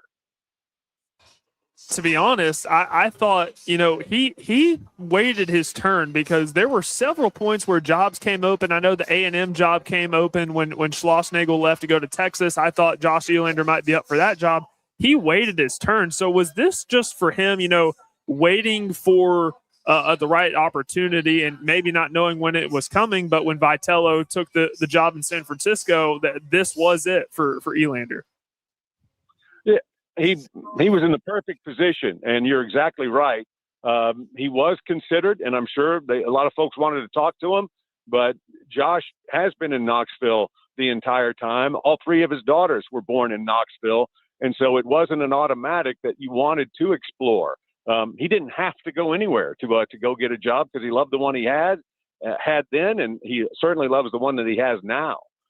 So I do believe that this was where patience paid off, because he could have gone, if he had wanted to be a head coach as soon as possible, he could have gone and taken any number of posts. But I think that it was, you know what, I'm not going to hit the eject button until it's the one that knocks you off your feet. And it just so happens that was getting to wear the same uniform he's worn ever since he got here. You brought up the transfer portal, and I wanted to talk about that as well. How impressive have guys like Henry Ford, and you look over at the pitching, Evan Blanco, Landon Mack, how impressive have those guys been so far this season? Really impressive. And you take a look, for instance, with Henry Ford, while he did finish his high school at the Baylor School in Chattanooga, this is a Charlottesville, Virginia kid. And it was when the head coach of the Cavaliers decided to take the job in Starkville that he wanted to look around. And so the University of Tennessee, he had never thought about, he was always going to be earmarked for Virginia because of his family connection to it. But then it was, well, I do want to look around. And so that Knoxville's where he chose. Evan Blanco, completely separate from Henry's experiences. He also was looking for what might be the perfect place for him to finish. And the leadership that each has brought, as well as being able to help some of these younger players to share what their experiences were, a different path, as they were also at the College World Series in 2024. It's very, very valuable. And then with Landon Mack, this is a young man who was at Rutgers. He's a New Jersey kid. And so he did play travel ball down in Florida, but so he has some experience in the South, but he was just thinking that Tennessee would also be an outstanding landing spot. And while it wasn't Tony Vitello and Frank Anderson, who was part of the mix when they did agree to come to Tennessee, they certainly have loved working with Josh Reynolds, who stepped into those sizable shoes to fill with Coach Anderson joining Tony with the Giants. But I do believe that you're just looking at some incredibly talented individuals, and it's remarkable to watch how quickly they assimilate into just this group at Tennessee. There is one more player specifically that I wanted to ask about, and that's Jay Abernathy. And I know that, a lot of fans are really high on him.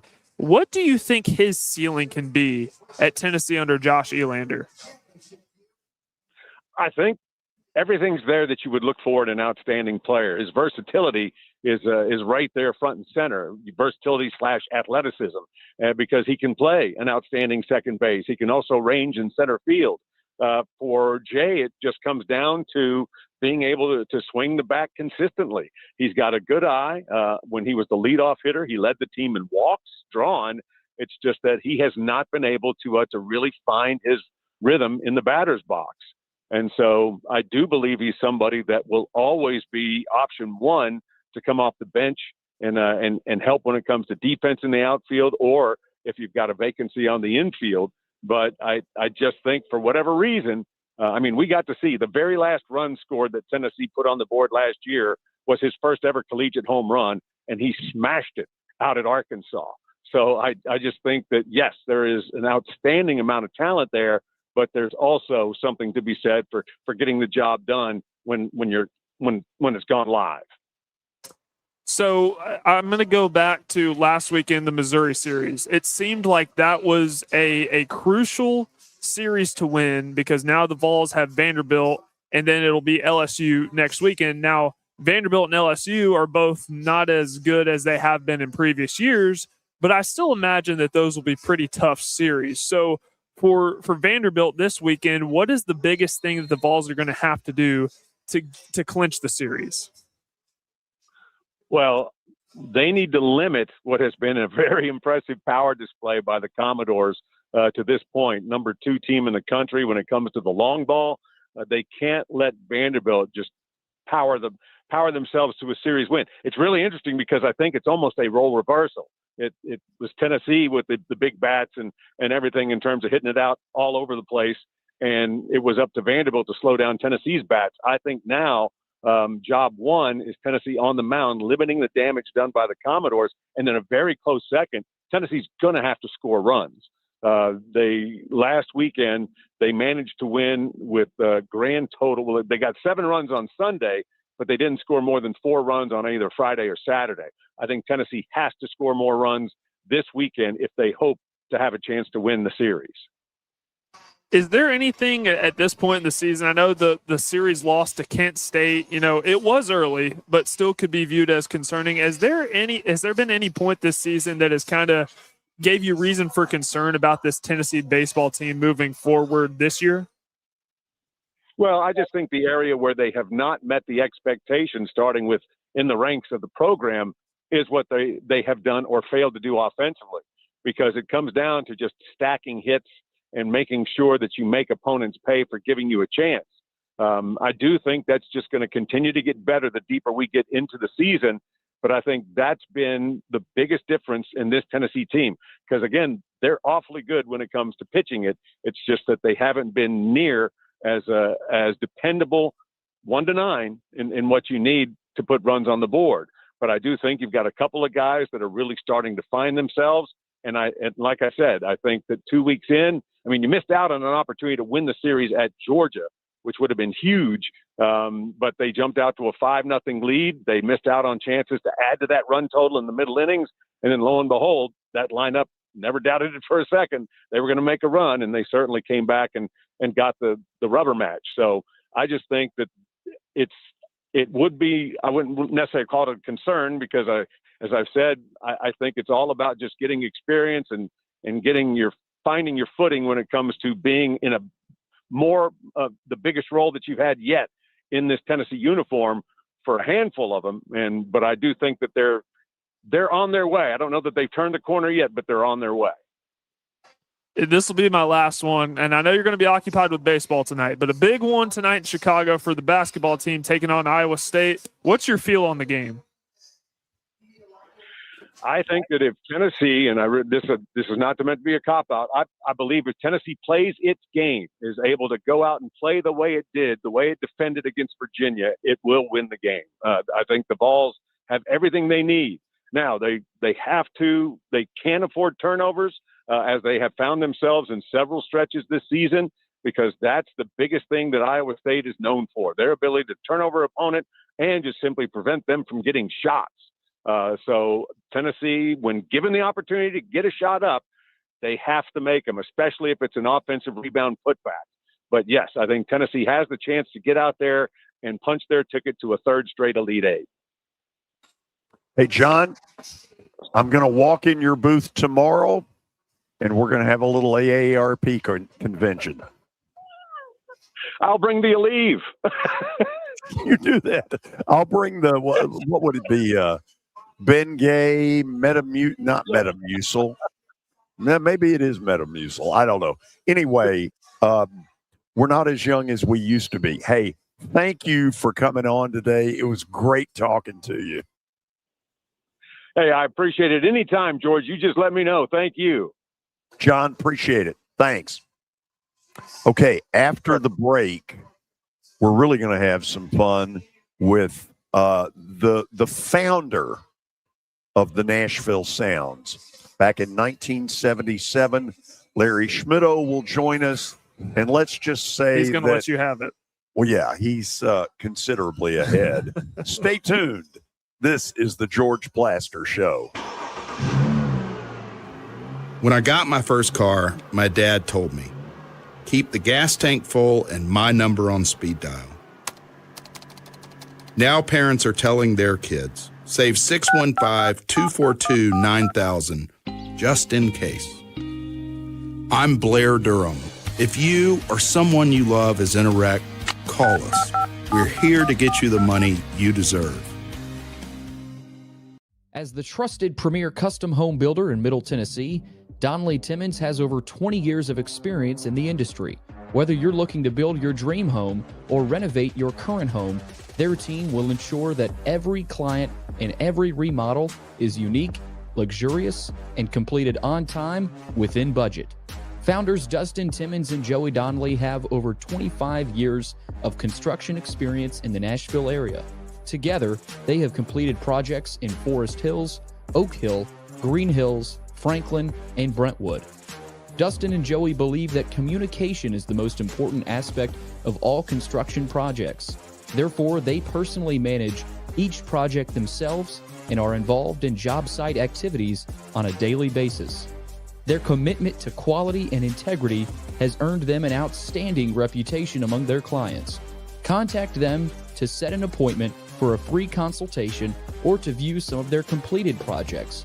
Give them a call at 615-456-7983 or log on to DonleyTimmons.com. Hit After Hit has become the baseball store in Tennessee. They have over 1,000 different models of gloves and over 1,500 wood bats. They also have several Iron Mike pitching machines as well as a Hit Tracks machine. If they don't have it, you probably don't need it.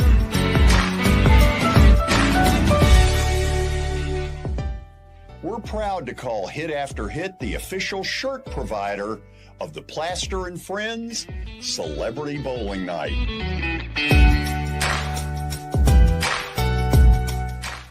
Sports and Social at Green Hills Mall is the new home for our Football Night in Nashville promotion. Their food is terrific. Their TV setup looks like a racing sports book in Vegas. And if you're a sports fan, you can't beat it. Starting September the 4th, we'll broadcast from Sports and Social every Thursday night. There's Pop-A-Shot, great football, and the chance to win a beautiful Mikey's Motors golf cart. See you at Sports and Social in Green Hills Mall. See you at Sports and Social in Green Hills Mall. It's the George Plaster Show. Your sports live here on 94.9 The Fan. From Illinois.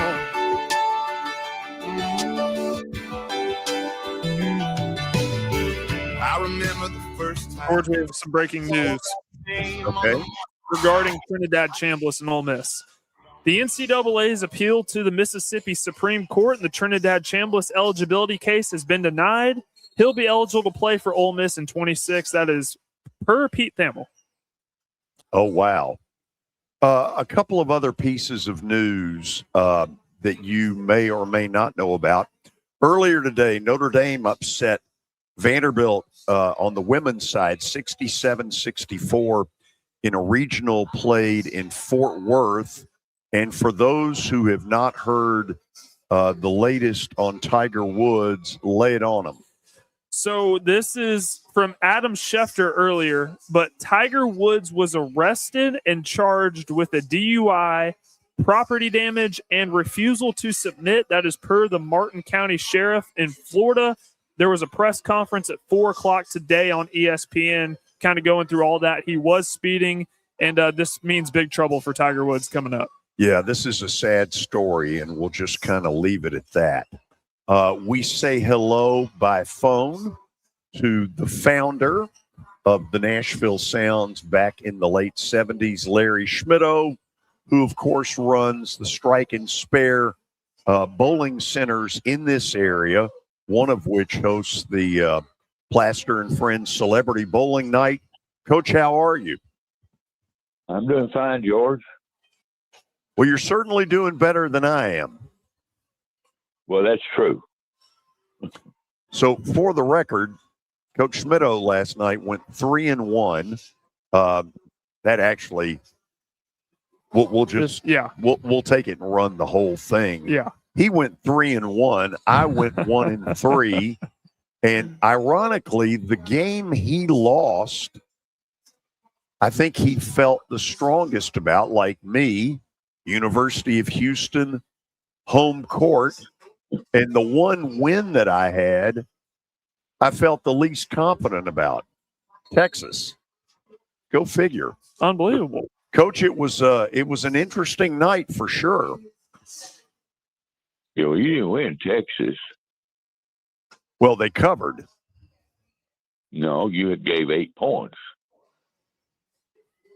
You won the Houston game. You didn't win the Texas take away game. your one win. No, Texas was the underdog. Yeah, he's trying to take away your one win. No, he got a win in the Houston game, but he lost the Texas game because that was an 8-point underdog. Either way, I went 1-3 and he went 3-1. Coach, I've got 4 winners tonight. Do you? I only need 2. Okay. You want to lay them out there? Since you're way behind, why don't you just go ahead and pick one? I feel very strongly that Alabama +9 is too many points. I'm taking Alabama. Well, that's hopefully a good pick for you. So I get to pick next, right? Absolutely. Okay, now just don't forget these points you're giving up. Okay, are getting 9 points. Okay. I think what is the line on Michigan State and UConn? UConn is a 2-point favorite. Well, I'm going with Michigan State. Okay. And 2 points. You like Izzo? Well, I don't think Duke's Connecticut's that good. And that coach Hurley, he can start complaining at the beginning of the game instead of waiting to the end. I love it. Coach, I'm going to go with Duke. I know a lot of people don't agree with it, but St. John's better play a whole lot better than they did last week, or they're going to lose in double digits. Okay, so how many points you giving up there, George? 6.5. 6.5. So you left me with a game I didn't want to pick. I'm gonna pick opposite the way I want it to go. But I'm gonna have to go with against UT.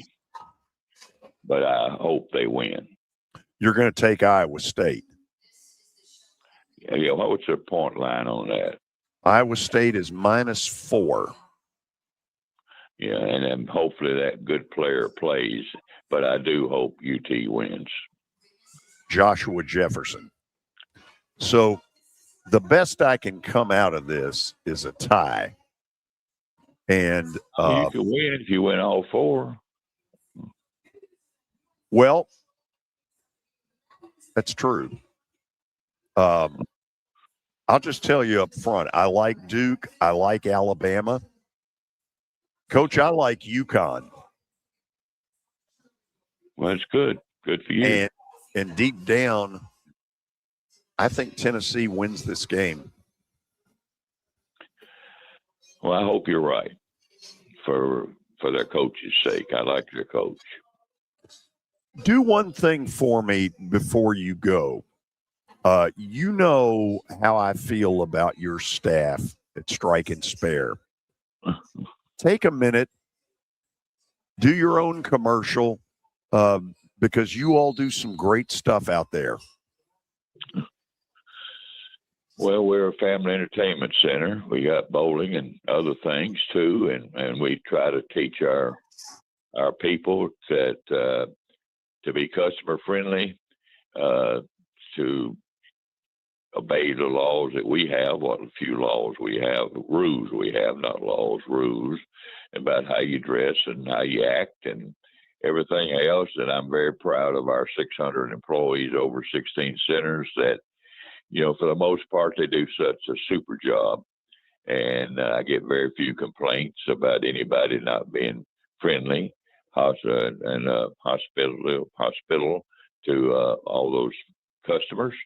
And we're proud to serve the communities that we're involved in. Coaches, I give them a lot to have to deal with on the night of that celebrity bowling night, and they handle it beautifully.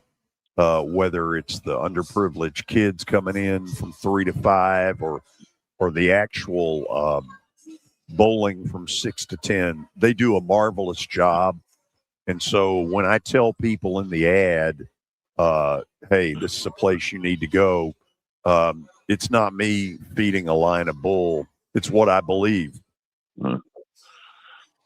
And one mistake you did make in that, you sometimes give a celebrity bowler to me on our team. And one year you gave me one that bowled 59.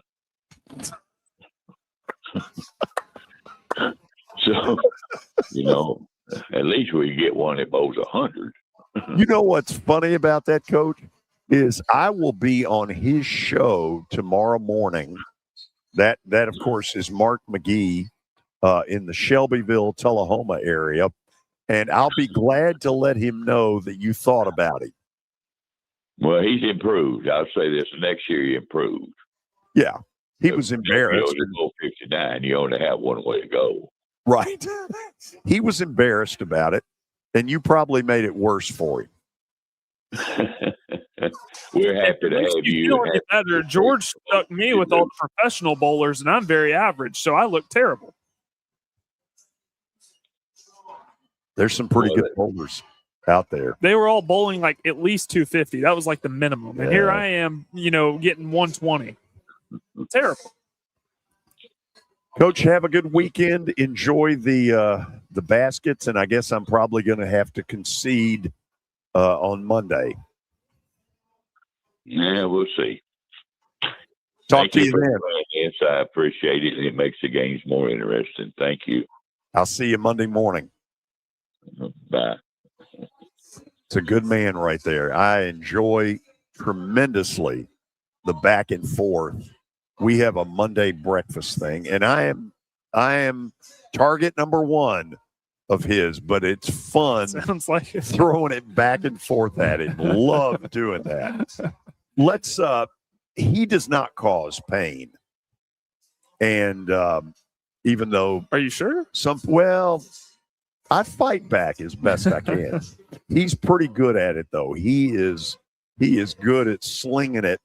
If he finds a weakness in you, he will nail it. Just don't show any. Now, from that level of pain, which is not bad at all, we go to real pain through the folks at the Dr. Gill Center. Are you tired of living with back pain? What would you do if the pain was gone? At the Dr. Gill Center, we've helped thousands of people over the last 30 years break free from pain and get back to living life. We're committed to your outcomes, and our caring team listens, understands, and offers real solutions to neuropathy, back pain, and joint pain without unnecessary surgery or medication. Choose the clinic that listens. Choose the clinic that cares. Call the Dr. Gill Center today at 615-882-4838. Let's make your pain-free life a reality. These are also really good folks. They have kind of an evaluation for $49. If you've been dealing with a lot of pain and it's just not getting a whole lot better, or it's not getting better at all, then go by and see these folks. They are very good listeners. They want to know what it is causing the problem and how they'll be able to fix it. And they'll do a couple of things for you.